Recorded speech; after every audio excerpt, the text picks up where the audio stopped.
Hai hai hai. Selamat datang kembali di channel Min Donghua. Kali ini kita akan melanjutkan cerita Donghua, Apoteosis. Gak pakai lama lagi, langsung aja kita ke ceritanya.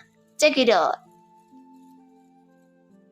Liu Yan menundukkan kepalanya sepanjang perjalanan ke sini. Setelah mendengar pertanyaan Liu Yu, dia tiba-tiba mengangkat kepalanya. Matanya memancarkan cahaya biru seperti dua kunang-kunang di kegelapan.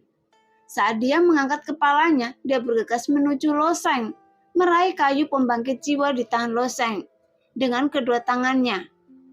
Saat ini Loseng tidak menyangka bahwa anggota klan Yoye akan benar-benar menyerang Sun.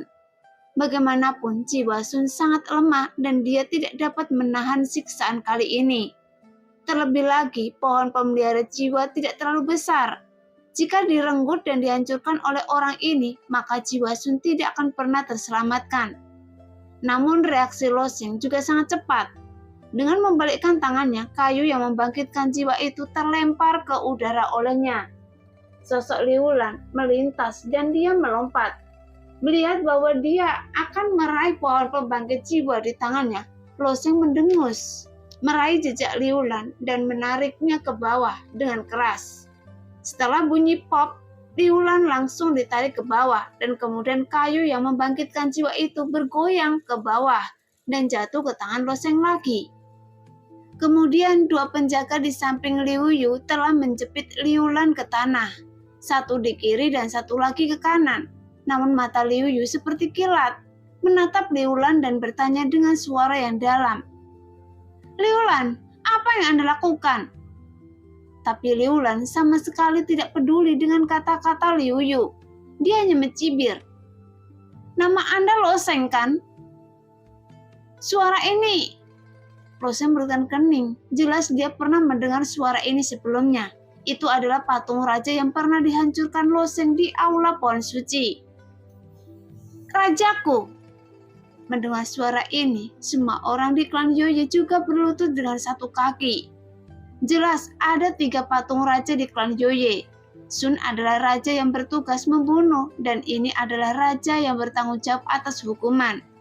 Dan Loseng pikir dia mengambil alih tubuh Liu Lan melalui metode rahasia sampai mati. Liu Yu mungkin dapat menebak perselisihan antara kedua raja tersebut. Tetapi perselisihan pada tingkat ini sudah jauh di luar kemampuannya untuk berpartisipasi. Jadi Liu Yu tidak dapat membuat pilihan dan hanya dapat mempertahankan sikap netral dan melihat bagaimana situasi akan berkembang. Liu Yu dan yang lainnya berasal dari klan Yoye, tetapi Loseng tidak. Berpikir bahwa jika dia melambat sebentar, jiwa Sun akan menghilang. Jadi jejak kekerasan muncul di wajahnya. Iya, nama saya Loseng. Meskipun marah, Loseng malah tertawa. Saya ingin tahu siapa nama Raja Hukuman dari klan Monster Malam. Liu Lan berkata dengan ringan. Anda tidak memenuhi syarat untuk mengetahui nama saya, tapi saya dengan baik hati menyarankan Anda untuk menyerahkan kayu pembangkit jiwa dan membiarkan jiwa Sun menghilang antara langit dan bumi. Dan saya dapat mempertimbangkan untuk melepaskan Anda. Mendengar ini, Loseng berdiri di tempat, terdiam beberapa saat dan tiba-tiba mengadah ke langit dan tertawa liar. Mengapa Anda tertawa? Liu Lan bertanya. Loseng mencibir dan berjalan menuju Liu Lan. Melihat dua cahaya biru di mata Liu Lan, dia berkata, Tidak heran. Apa yang mengherankan? Liu Lan bertanya lagi. Pantas saja Sun bilang Anda sangat menyebalkan. Sekarang jiwanya dalam bahaya, tapi Anda justru bertekad untuk membunuhnya. Jika Anda memang menyebalkan,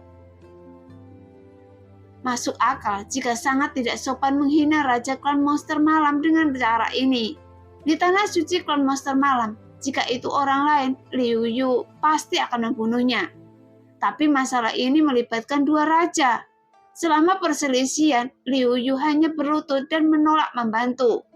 Dihina oleh Loseng, Liu Lan tersenyum tipis. Anda sangat berani dan hidup Anda sangat sulit. Jadi bagaimana jika Anda memiliki kehidupan di dunia yang hebat? Pembukaan dunia yang hebat ini tidak dirancang untuk Anda sendiri. Setiap saat dunia besar datang dan akan ada banyak pesaing yang akan gugur. Percayalah, Anda pasti akan menjadi salah satu dari mereka yang jatuh. Mata Loseng tenang. Dia memandang Liulan dengan ringan dan kemudian dia berkata dengan dingin, "Tidak masalah apakah saya salah satu dari mereka. Yang penting Anda menyebalkan. Jika Anda bersedia menyerahkan kayu yang membangkitkan jiwa, saya bisa menggunakan kekuatan klan Yoye untuk membunuh Anda." Liulan mengerutkan kening dan terus mencium Loseng. "Anda sangat menyebalkan. Status saya lebih tinggi dari Sun dan kemampuan saya jauh melampaui imajinasimu. Anda menyebalkan. Saya? Dasar jalang jelek." Tidak peduli apa yang Raja Hukuman katakan, Loseng mengulangi kalimat ini berulang kali. Setelah mengucapkan 7 atau 8 kalimat berturut-turut, kemarahan Raja Hukuman akhirnya pecah. Dia mengendalikan tubuh Liulan dan meraung, "Liu Yu, berikan itu pada saya dan saya akan membunuhnya." Namun Liu Yu tidak bergerak, dia masih berlutut di tanah dengan hormat. Adapun anggota klan Yoye lainnya, mereka juga berlutut dan tidak bergerak, karena tidak dapat mengandalkan orang lain. Raja Hukuman tidak punya pilihan selain melakukan sendiri. Namun budidaya Liulan sebagai santo perang tingkat ketiga, dia tidak dapat berbuat apa-apa terhadap Loseng. Bagaimanapun itu sama seperti Loseng yang mengandalkan inti jiwa untuk mengendalikan tubuh Feng Nianyun. Dia juga tidak dapat mengarahkan kekuatan Feng Nianyun. Setelah beberapa gerakan, Liulan ditundukkan oleh Loseng. Sebelum itu selesai, Loseng bergoyang dan menembak ke arah aula pohon suci. Melihat Loseng memasuki aula pohon suci sendirian, salah satu anggota klan Yoye merendahkan suaranya dan bertanya pada Liu Yu, "Tuan Liu Yu, Loseng telah memasuki aula." Liu Yu mengangkat bahunya dan hanya bisa berkata, "Anggap saja Anda tidak melihatnya." Setelah Loseng memasuki aula pohon suci, dia berjalan langsung ke patung Raja Biru, mengambil 2 di gambar patung itu secara sembarangan. Kemudian dia berkata sambil tersenyum, "Apakah Anda ingin mengatakan hal lain?" Patung Raja Hukuman tiba-tiba bergetar, matanya terbuka lagi dan dia hendak melanjutkan berbicara, tetapi Loseng memimpin dan berkata, "Anda menyebalkan." Wajah pada patung indah itu mulai berubah karena kemarahannya saat ini. "Loseng, beraninya Anda menghina saya seperti ini? Jika suatu hari Anda naik ke dunia atas, maka saya..." Sebelum patung itu selesai berbicara, Loseng meninju lagi, menghancurkan patung itu menjadi beberapa bagian. Kemudian, dia mengayunkan tinjunya dan berkata sambil tersenyum, "Dasar jalang munafik." Setelah menghancurkan patung wanita itu, Loseng kembali ke Liu Yu dengan ekspresi santai di wajahnya. Banyak dari klan Yoye tidak berbicara, hanya berpura-pura bahwa kejadian tadi tidak terjadi. Tetapi pemandangan saat ini membuat orang-orang di sebelahnya aneh. Bahkan si Tu Hotian dan yang lainnya tercengang, karena mereka benar-benar tidak tahu jenis drama apa yang dibawakan klan Yoye ini. Meskipun Loseng terlihat sangat santai, dia diam-diam berpikir di dalam hatinya bahwa setelah dia memulihkan jiwa Sun dan menemukan tubuh fisik, dia pasti akan membantunya mendapatkan kembali statusnya dan membantunya mendapatkan kembali semua miliknya, meskipun akan selalu membuatnya merasa menyebalkan. Pada saat ini, kemampuan pemulihan tanah suci Tianyu sungguh luar biasa. Meskipun seluruh tanah suci yang dibangun di sekitar pohon suci tersebut sepertinya mengalami kerusakan parah. Meski tiang utamanya sudah banyak terbakar, namun akar pohon suci tersebut tidak mengalami kerusakan. Kemudian rimpang pohon suci ini masuk jauh ke dalam tanah sejauh ratusan kaki, dan beberapa rimpang yang tumbuh mendatar membentang hingga ratusan mil.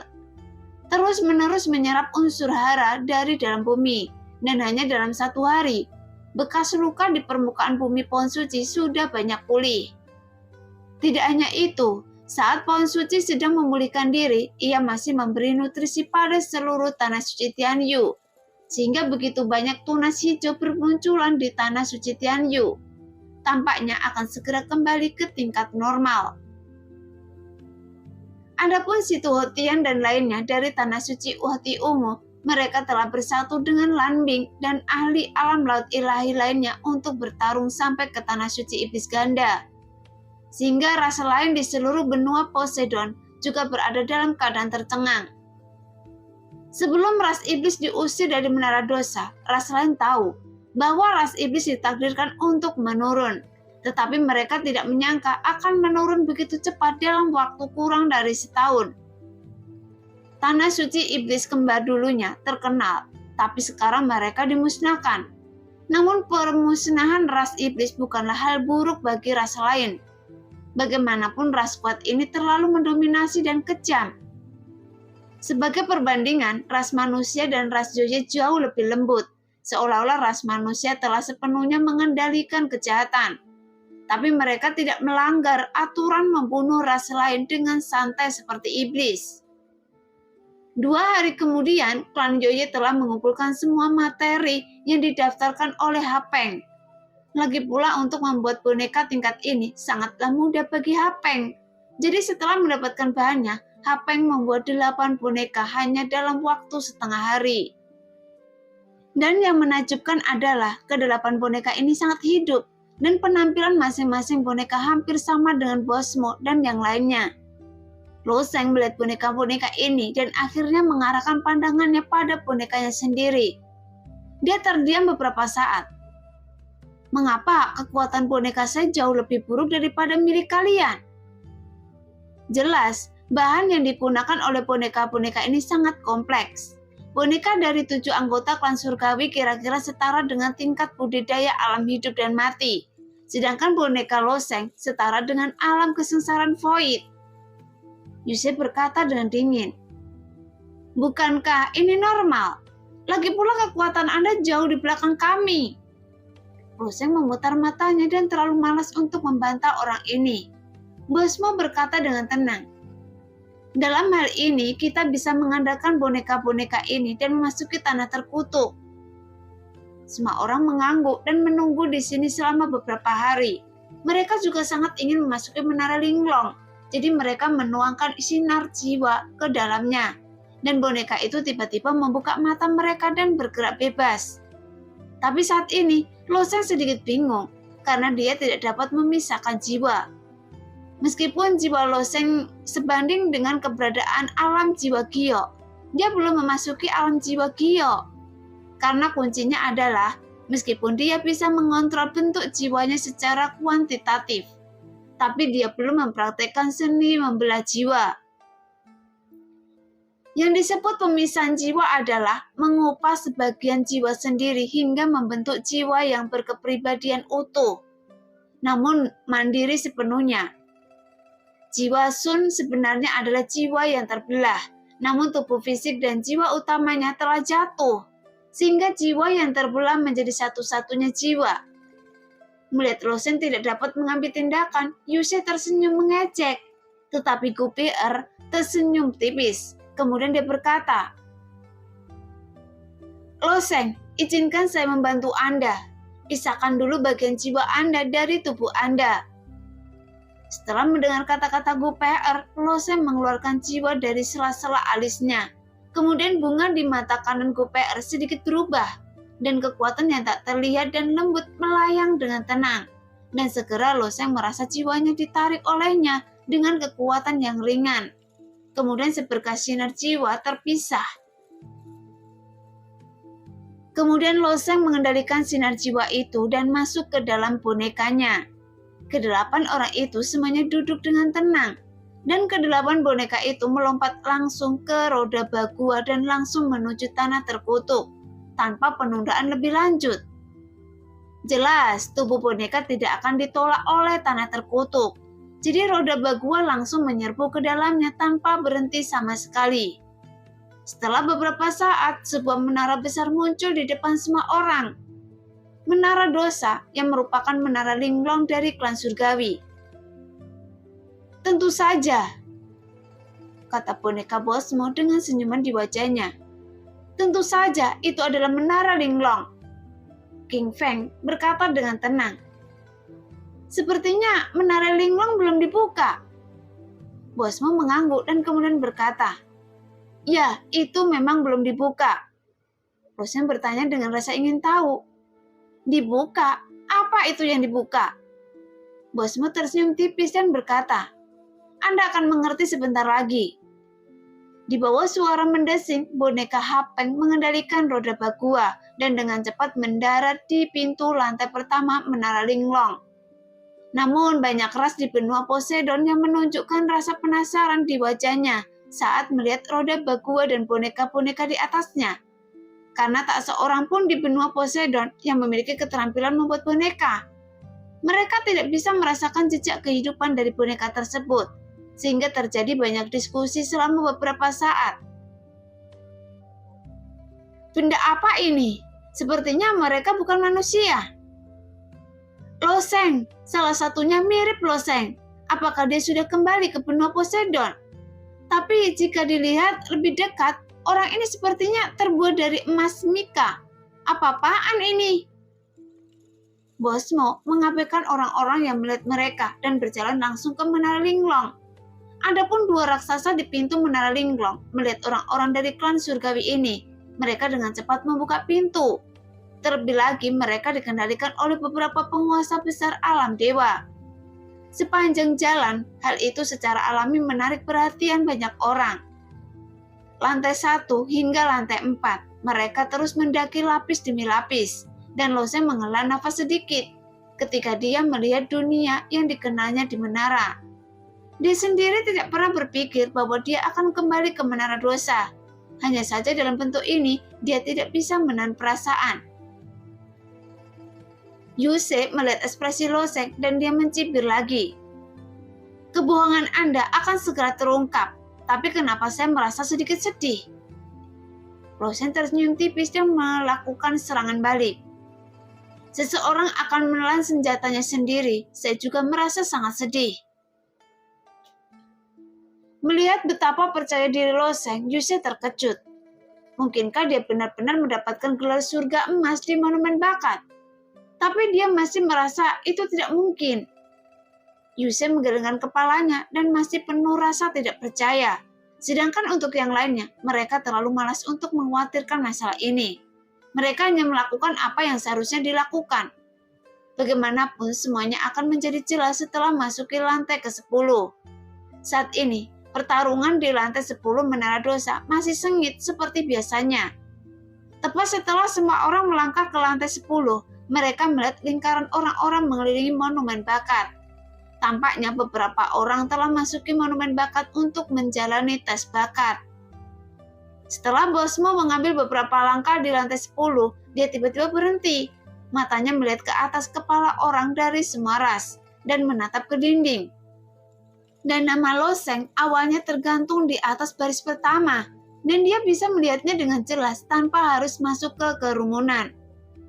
Bosmo tiba-tiba berhenti setelah melihat nama Loseng. Tidak hanya Bosmo, King Feng juga berhenti. Lagi pula boneka yang diciptakan oleh Hapeng sangat cerdik. Bahkan ekspresi dan matanya pun dapat ditampilkan dengan jelas. Adapun Gopeer, matanya bersinar terang dan dia tertawa pelan. Sepertinya firasat saya memang benar. Yang lain terdiam, tapi ekspresi Yuse adalah yang paling berlebihan. Bosmo membuka mulutnya dan bahkan menunjukkan ekspresi yang hampir kusam di wajahnya ketika Loseng menerima gelar surga emas di monumen bakat. Tentu saja itu sangat mengejutkan banyak makhluk ras di benua Poseidon. Tetapi mereka tidak tahu apa yang dimaksud dengan surga emas. Karena di mata penduduk asli benua Poseidon, Liu Yu adalah jenius terkuat dalam sejarah benua Poseidon. Bahkan Liu Yu hanya bisa menduduki peringkat di atas baris kedua. Tapi Loseng langsung melampaui level pertama, tercantum secara terpisah di atas monumen bakat, kemudian menjadi level super pertama, yang menunjukkan bahwa bakat Loseng 2 level lebih tinggi dari Liu Yu. Namun bagi orang-orang dari klan surgawi, mereka lebih mengetahui urutan monumen bakat. emas, perak, dan perunggu. Dibagi menjadi 3 tingkat utama di sini. Dan di dalam setiap warna terdapat berbagai gelar. Meski tidak jauh berbeda satu sama lain, namun tetap akan ada celah yang besar jika mereka melangkah selangkah demi selangkah. Posisi surgawi adalah gelar teratas. Surga emas, ini benar-benar surga emas. Sejak Seyue menjadi raja surgawi 400.000 tahun yang lalu, tidak pernah ada gelar lengkap di antara klan surgawi.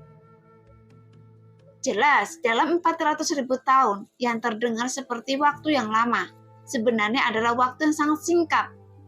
Dibandingkan dengan surga emas sebelumnya, diukur dari skala waktu, suatu era adalah 3,6 miliar tahun. Dan dalam skala ini hanya ada 6 orang yang telah memperoleh gelar surga emas. Jika kita menghitung dari dewa surgawi bulan jahat di depan, yang terakhir seseorang untuk mencapai gelar surga emas mungkin puluhan juta tahun yang lalu, atau bahkan ratusan juta tahun yang lalu. Dengan rentang waktu ini, itu hampir tidak terbayangkan. Pada saat ini, ada sedikit rasa bangga di wajah Kupeer. Dia belum pernah mengambil tindakan terhadap Loseng sebelumnya. Itu memang firasat yang sangat tepat. Kali ini dia terkekeh dan berkata kepada Yusei, "Apakah Anda yang bertaruh dengan saya?" Wajah Yusei menjadi sangat tidak wajar, tapi dia masih memiliki temperamen yang sangat serius. Tidak ada pembuluh darah di wajah boneka ini, jadi tentu saja tidak akan memerah. Tapi wajah orang yang mengendalikan boneka di tanah suci Tianyu sudah memerah. Karena bagiannya, ini sungguh mustahil untuk menelan pedang dunia bawah hitam. Tetapi dia tidak dapat menemukan apapun untuk dikatakan untuk menuruni tangga. Saat ini, Bosmo tentu saja mengabaikan pertarungan antara Yusei dan Kupeer. Tapi dia tiba-tiba teringat sesuatu yang sangat penting. Bagaimanapun prajurit manapun yang bisa mendapatkan gelar di monumen bakat, pada dasarnya akan membuka bunga teratai selama kesengsaraan surgawi. Dan Loseng berada di Pulau Yuhuang ketika dia berada di sana. Pada saat itu, orang-orang kuat di alam dewa ini masih berada di tanah suci Tianchen, memikirkan cara memancing naga jahat itu keluar. Jadi mereka tidak melihat kesengsaraan Loseng. Sekarang Bosmo ingat masalah utama ini, karena sebagian besar pejuang yang dapat memperoleh gelar tersebut akan memiliki bunga teratai. Dalam hal ini, jenis bunga teratai apa yang muncul saat Loseng mengalami kesengsaraan kecil pertama? 3 daun, 5 daun, 7 daun, atau 9 daun? Jelas bukan perkara sepele untuk dianugerahi gelar surga emas. Meski baru pertama kali melewati kesengsaraan surgawi, kemungkinan besar dia akan membuka 7 helai daun, atau bahkan 9 helai daun. Loseng, ketika Anda pertama kali melewati kesengsaraan surgawi kecil, apakah bunga teratai muncul? Bosmo bertanya dengan suara rendah. Dalam suara Bosmo, ada sedikit rasa hormat terhadap Loseng, yang sangat berbeda dari sikapnya sebelumnya.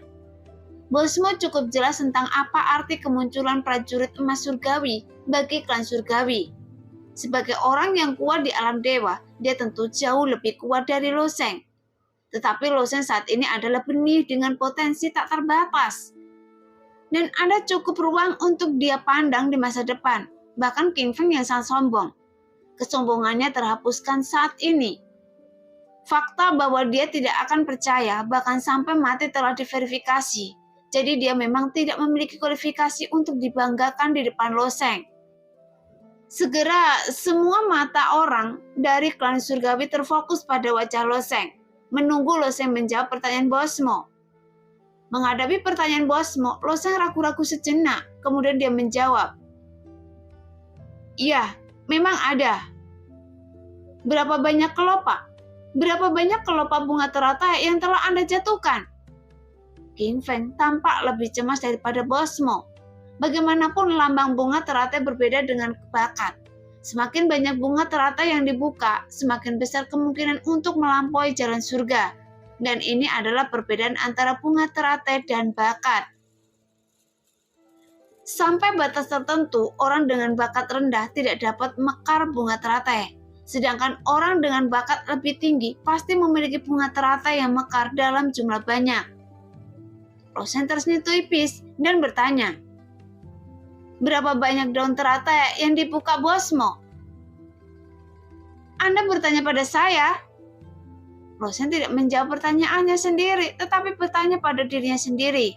Bosmo tersenyum tipis. Setelah memasuki alam dewa, teratai mekar dan membuka 7 daunnya. Bunga teratai dengan 7 daun sudah merupakan keberadaan yang sangat luar biasa. Sekalipun ada banyak orang jenius di klan surgawi, hanya sedikit pejuang yang bisa mekar dengan 7 daun. Kemudian Qin Feng juga berkata dengan tenang, "Selama putaran terakhir kesengsaraan surgawi, saya membuka 5 daun. QPR tersenyum manis. "Saya juga membuka 5 daun." Meskipun dia, QPR, belum menerima gelar di Monumen Bakat dan bakatnya jauh lebih rendah dibandingkan Bosmo dan Qin Feng, tetapi dia juga memiliki bunga teratai 5 daun. "Baiklah," Losen mengangguk. Kemudian dia berkata, "Saya membuka total 35 bunga teratai pada kesengsaraan terakhir." 35? Yuse hampir tersedak di dadanya. Namun pupil Qin Feng dan QPR terbuka lebar saat mereka mendengar 35 bunga teratai. Tapi Bosmo sedikit tenang. Kelahiran gelar surga emas sudah berarti masa depan Losen berada di luar imajinasi semua orang. Jadi dia berkata dengan ringan, "Bunga teratai yang tersisa hanya 1 daun yang bisa mencapai kesempurnaan. Jadi bagaimana jika itu sempurna?" Kata Losen. Bosmo hanya tersenyum dan berkata, "Anda secara alami akan tahu kapan Anda membuka daun teratai terakhir." Saat semua orang sedang berdiskusi, tiba-tiba terdengar suara berisik dari Monumen Bakat. Losen dan yang lainnya mengendalikan 8 boneka, berdiri di lantai 10. Tentu saja menarik perhatian, tetapi sekarang semua orang di lantai 10 tampaknya semakin penasaran. Dengan prajurit tertentu yang sedang diuji di Monumen Bakat, melihat ke arah pandangan semua orang. Pintu Monumen Bakat tiba-tiba terbuka dan seorang pemuda dari ras manusia berjalan keluar dari pintu. Penampilan anak manusia itu biasa saja, dia hanya memiliki tingkat kultivasi prajurit tingkat 10, tetapi ekspresinya penuh percaya diri. Segera setelah itu Monumen Bakat mulai berubah, dan lapisan kilo perak muda menyelimuti dinding. Kilo perak tersebut akhirnya membentuk kata Sura. Sura, Jolly. Beberapa kata besar digantung di bawah nama Losen. "Ah, Jolly, sungguh menakjubkan. Dia benar-benar melampaui baris pertama dan sebenarnya berada di belakang Losen." "Bukankah itu berarti bakat Jolly adalah yang kedua setelah Losen?" "Ya Tuhan, ada apa dengan umat manusia ini? Dalam waktu kurang dari setahun, monster-monster ini muncul satu demi satu. Kebangkitan umat manusia sudah tidak dapat dihentikan. Si Tuho Tian telah memimpin rakyatnya untuk menyerang 2 tanah suci iblis. Saya khawatir kedua tanah suci iblis itu akan dihancurkan sekarang."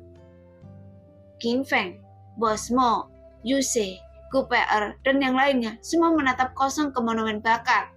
Dengan ekspresi terkejut di wajah mereka, setelah beberapa saat Qin Feng berkata, "Orang-orang dunia ini sangat jahat."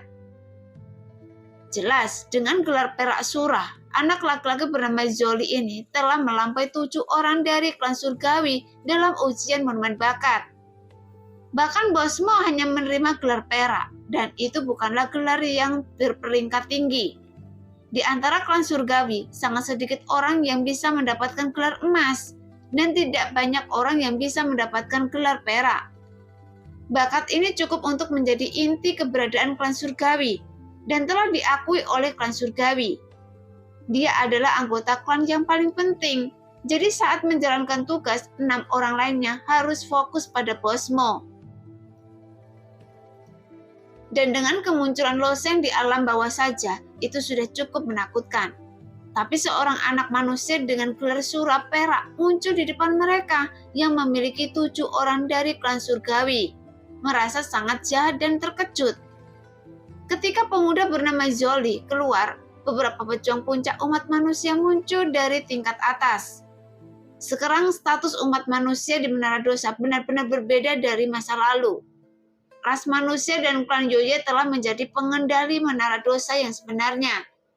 Dan ras lain tidak memiliki kemampuan untuk melawan mereka.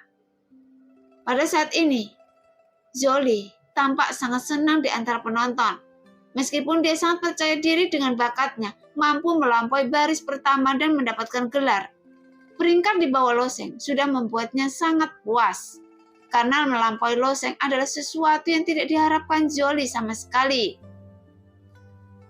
Meskipun Loseng meninggalkan benua Poseidon, dia telah menjadi eksistensi mitos di Tanah Suci Hati Ungu. Jadi siapa yang bisa melampaui karakter mitos?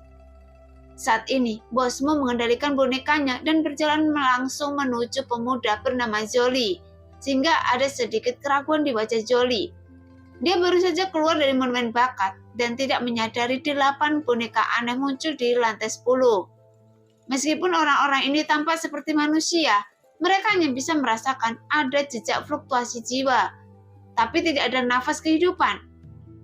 Pejuang terbaik umat manusia juga memandang mereka dengan waspada. Orang-orang ini tidak diketahui asal-usulnya dan tiba-tiba muncul di Menara Dosa. Mereka awalnya sangat waspada, tetapi sekarang semua orang tertarik dengan pencapaian Zoli. Jadi tidak punya waktu untuk mempertahankan ke sisi mereka. Namun masih ada orang dengan mata tajam yang memperhatikan Loseng tidak jauh dari situ. Loseng! Itu Loseng! Loseng kembali ke benua Poseidon! Ada yang tidak beres. Meskipun orang ini terlihat seperti Loseng, dia sepertinya bukan manusia. Itu hanya tiruan. Beraninya kamu berpura-pura menjadi Loseng. Apa niat Anda? Jelas, tidak ada boneka di benua Poseidon. Bahkan meskipun ada, boneka itu masih sangat sederhana. Dan mustahil bagi mereka untuk memiliki keahlian yang begitu cerdik seperti Hapeng untuk membuat boneka yang hidup. Karena boneka yang dibuat Hapeng untuk Loseng hampir sama dengan tubuh Loseng. Namun orang asli dan boneka itu berbeda. Di mata seorang pejuang hanya sapuan ringan dengan persepsi yang dapat mendeteksi ada sesuatu yang salah. Tepat ketika semua orang bingung dan waspada, seorang gadis yang mengenakan gaun 9 warna perlahan berjalan menuruni tangga atas. Dan semua orang mendengar suara dingin datang.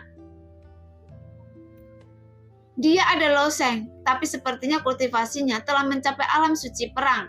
Jadi dia tidak bisa masuk. Oleh karena itu, dia mengendalikan boneka itu untuk memasuki tanah terkutuk. Dan teknik boneka ini harusnya diwarisi dari klan surgawi, kan? Nah, demikianlah cerita hari ini. Terima kasih yang sudah menonton video Min Earth sampai selesai. Sampai jumpa di video selanjutnya. Bye-bye.